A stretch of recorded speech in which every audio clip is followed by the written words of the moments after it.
Vivre dans la région reculée de l'Alaska est à la fois beau et terrifiant.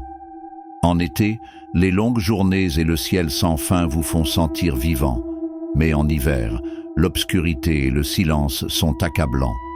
C'est pendant ces mois longs et froids que je me sens le plus seul. Les bois et la toundra enneigée s'étendent à l'infini, recouvrant le monde d'un silence blanc. Le seul bruit est le craquement de mes bottes sur la neige ou le craquement de la glace sous mes pieds.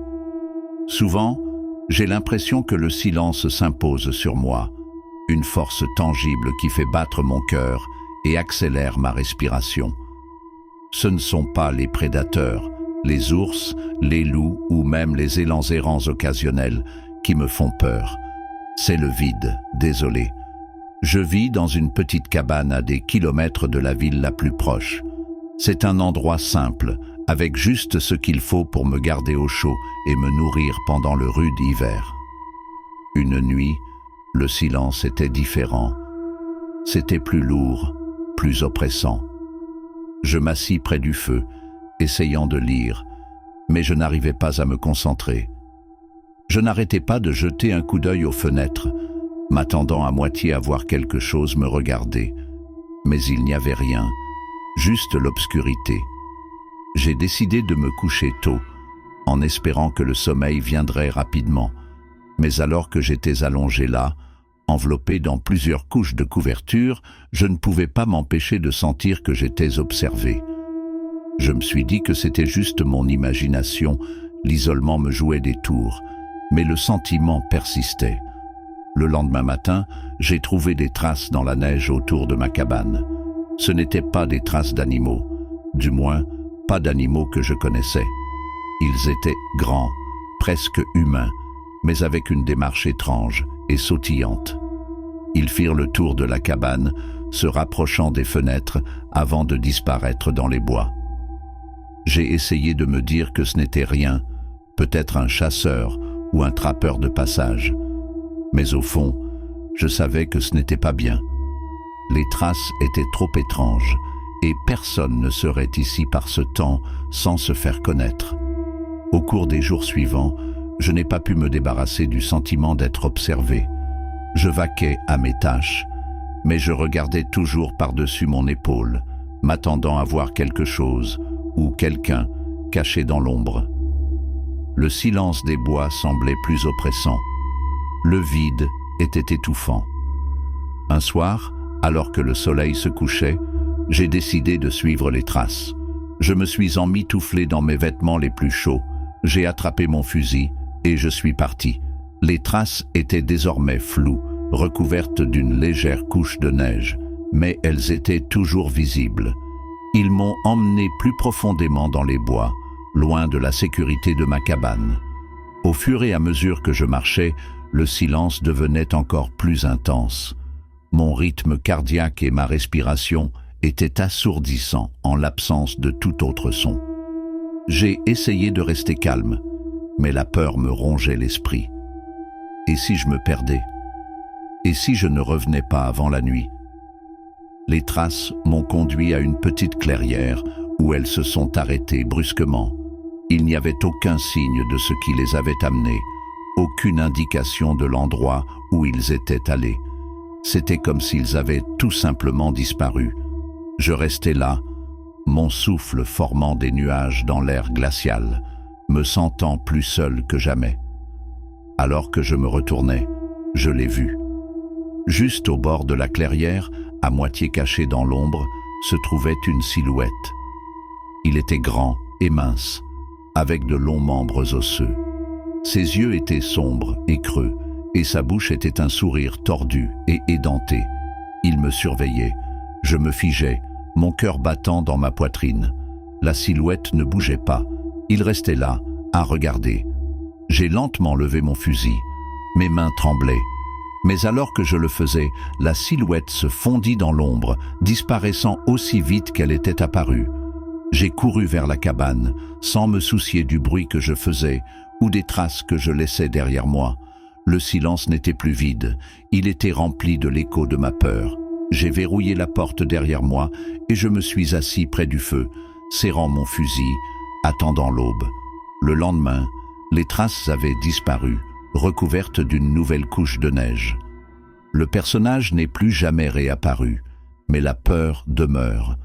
Le silence de l'hiver alaskien, autrefois compagnon, était devenu un rappel constant de ma vulnérabilité.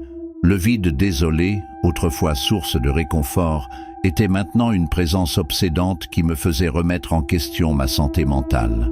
Avant de passer à l'histoire suivante, si vous êtes ici pour la première fois, assurez-vous de vous abonner à notre chaîne et d'appuyer sur l'icône en forme de cloche pour les histoires effrayantes à venir. Nous avons besoin de votre soutien. Partagez ces histoires avec vos amis et votre famille.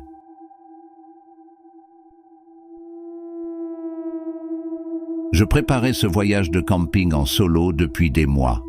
L'idée d'être seul dans la nature, loin du bruit et de l'agitation de la vie quotidienne, était réconfortante. J'ai emballé mon SUV avec tous les éléments essentiels. Une tente, un sac de couchage, de la nourriture, de l'eau et bien sûr, quelques bouteilles de vin. Alors que je m'enfonçais dans la forêt, j'ai senti un sentiment de paix m'envahir. Les arbres étaient grands et épais, et l'air était frais et vif. J'ai trouvé un endroit parfait près d'une petite clairière avec vue sur le ciel étoilé. L'installation du camp a été facile. J'ai planté ma tente, disposé mon sac de couchage et ramassé du bois de chauffage. Alors que le soleil commençait à se coucher, j'ai allumé un petit feu et j'ai ouvert une bouteille de vin. Le feu crépitant et le doux bruissement des feuilles étaient les seuls bruits. Je me sentais complètement à l'aise. J'ai siroté mon vin et regardé les étoiles sortir une à une. Le ciel était clair et les étoiles brillaient. C'était une nuit parfaite. J'ai dû m'endormir sous les étoiles, car je me suis réveillé subitement. Il faisait encore nuit, mais quelque chose avait changé. Le feu s'était réduit en braise, et l'air était plus froid. Puis je l'ai entendu, un chant lointain. C'était doux au début, presque comme un murmure, mais c'est devenu plus fort et plus distinct. Mon cœur a commencé à s'emballer. Je me suis assis et j'ai écouté attentivement. Le chant semblait venir du plus profond de la forêt, très loin mais proche. J'ai essayé de me calmer. Peut-être que c'était juste mon imagination ou le vent qui me jouait des tours. Mais les chants continuaient, devenant plus forts et plus rythmés. Cela semblait étrange, comme une sorte de rituel. J'ai rapidement rampé dans ma tente et j'ai attrapé mon couteau. Je l'ai gardé près de moi, allongé, le cœur battant dans ma poitrine. J'ai essayé de me convaincre que j'étais en sécurité, que personne ne pouvait me trouver ici, mais les chants ne s'arrêtaient pas. J'ai ressenti un profond malaise. Finalement, l'épuisement a pris le dessus et je suis tombé dans un sommeil agité. Quand je me suis réveillé, c'était le matin. Le soleil brillait et tout semblait redevenu normal. Je me sentais ridicule d'avoir eu si peur la nuit précédente. J'ai emballé mes affaires et j'ai décidé de prendre le petit déjeuner. Alors que je m'apprêtais à partir, j'ai entendu frapper sur mon SUV. Ce fut un coup doux, presque hésitant. Mon cœur manqua un battement. Je me suis retourné lentement et j'ai vu une silhouette debout près de la porte côté conducteur. La silhouette était grande et mince, vêtue de vêtements sombres. Leur visage était caché dans l'ombre d'une cagoule. J'ai ressenti une vague de peur et j'ai crié.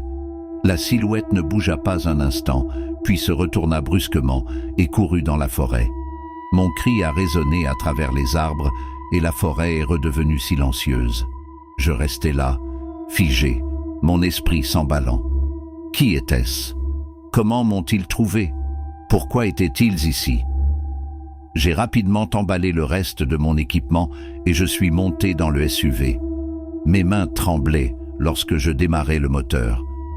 J'ai conduit pendant un moment, essayant de mettre le plus de distance possible entre moi et ce personnage.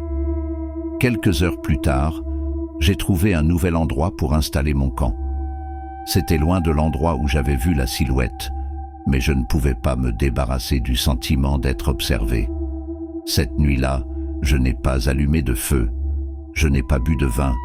Je me suis assis dans ma tente, serrant mon couteau et écoutant chaque bruit. La forêt était animée de bruit, bruissements de feuilles, bris de brindilles, cris d'animaux lointains. Chaque son me faisait sursauter.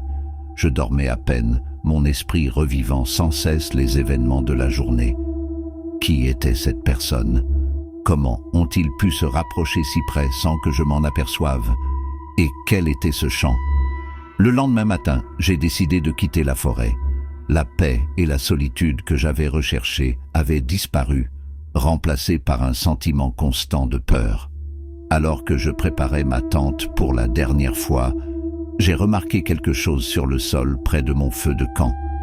Des empreintes de pas. Ils étaient grands et profonds, menant de la forêt à l'endroit où je dormais. Mon cœur s'emballa lorsque je réalisais que la silhouette était plus proche que je ne le pensais. Je suis retourné à la civilisation, mon esprit tourbillonnant de questions et de peurs. Je ne pouvais pas expliquer ce qui s'était passé, mais je savais que je ne retournerais pas dans cette forêt de sitôt. Le souvenir du chant, de la silhouette cachée et des empreintes de pas me hanterait longtemps. La nature sauvage, autrefois lieu de paix et de solitude, était devenue un lieu de mystère et de peur.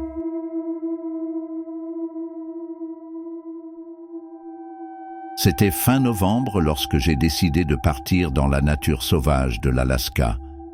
J'ai toujours été attiré par la solitude et la beauté des paysages enneigés. Cette fois, j'avais prévu de passer une semaine seul dans une cabane isolée, loin de la civilisation. L'idée d'être seul, entouré d'une vaste étendue sauvage gelée, m'excitait. Je pars tôt le matin, mon sac à dos rempli de provisions. L'air était vif et ma respiration formait des nuages dans l'air froid. La neige craquait sous mes bottes alors que je traversais la forêt. La cabane se trouvait à environ une journée de marche de la ville la plus proche et j'avais soigneusement tracé mon itinéraire. Au fur et à mesure que la journée avançait, le ciel s'assombrissait et la température baissait. La forêt était étrangement calme, avec seulement le bruit de mes pas et le bruissement occasionnel des branches. J'ai finalement atteint la cabane au moment où le soleil se couchait. C'était une petite structure en bois, à moitié enfouie sous la neige. J'ai poussé la porte et je suis entré. La cabine était froide et sombre. J'ai rapidement allumé un feu sur le petit poêle et j'ai déballé mes provisions. La lumière vacillante du feu projetait des ombres sur les murs et la chaleur commençait lentement à s'infiltrer dans la pièce. J'ai ressenti un sentiment de paix alors que j'étais assis près du feu, écoutant le crépitement du bois. Cette première nuit, j'ai dormi profondément, le silence de la nature sauvage m'enveloppant comme une couverture. Le lendemain matin, je me suis réveillé tôt et j'ai décidé d'explorer les environs de la cabane. J'ai enfilé mon épais manteau et mes gants et je suis sorti. Le paysage était à couper le souffle. Les arbres couverts de neige scintillaient au soleil et l'air était si clair que j'avais l'impression de pouvoir voir à des kilomètres. J'ai passé la journée à errer dans la forêt, profitant de la solitude et de la beauté. Alors que le soleil commençait à se coucher, je retournais au chalet. En marchant, j'ai remarqué quelque chose d'étrange. La forêt semblait différente, presque comme si elle m'observait. Je me suis débarrassé de ce sentiment et j'ai continué mon chemin. En arrivant à la cabine, j'ai ressenti un sentiment de soulagement. Je suis rapidement entré et j'ai allumé le feu. Cette nuit-là, je ne pouvais pas me débarrasser du sentiment que quelque chose n'allait pas. Le silence était oppressant et je me suis retrouvé à faire des efforts pour entendre le moindre son. Les ombres projetées par le feu semblaient bouger et j'ai ressenti un frisson qui n'avait rien à voir avec le froid. Je me suis dit que c'était juste mon imagination et j'ai essayé de dormir. Le lendemain matin, je me suis réveillé mal à l'aise. J'ai décidé de rester près de la cabane et j'ai passé la journée à couper du bois et à rassembler des fournitures. Au fil de la journée, le sentiment d'être observé s'est renforcé. J'ai continué à regarder par-dessus mon épaule, mais il n'y avait rien. À la tombée de la nuit, le sentiment d'effroi s'intensifiait. Je m'assis près du feu, essayant de lire un livre, mais je n'arrivais pas à me concentrer. Chaque craquement de la cabine, chaque coup de vent me faisait sursauter. J'avais l'impression d'être observé, mais je ne voyais rien. J'ai décidé de me coucher tôt, en espérant que le sommeil enlèverait la peur. Alors que j'étais allongé sur mon lit, j'ai entendu un léger son, presque comme un murmure. J'ai essayé d'écouter, mais le son s'est estompé. Je me suis dit que c'était juste le vent et j'ai essayé de dormir. Au milieu de la nuit, je me suis réveillé avec un bruit étrange. C'était un bruit sourd et rythmé venant de l'extérieur de la cabine. Je restais allongé dans mon lit, figé de peur, écoutant le son. Cela devenait de plus en plus fort et je sentais mon cœur battre dans ma poitrine. Je me levai du lit et me dirigeai lentement vers la fenêtre. J'ai tiré le rideau et j'ai regardé dehors. Au clair de lune, je pouvais voir une silhouette debout dans la neige, juste à la lisière de la forêt. Il était grand et mince, et il semblait me regarder directement. Je m'éloignai de la fenêtre, le cœur battant. Je ne savais pas quoi faire. La silhouette ne bougeait pas. Il restait là, à regarder. J'ai senti une vague de peur m'envahir. J'ai rapidement attrapé ma lampe de poche et je l'ai allumée par la fenêtre. Le personnage avait disparu.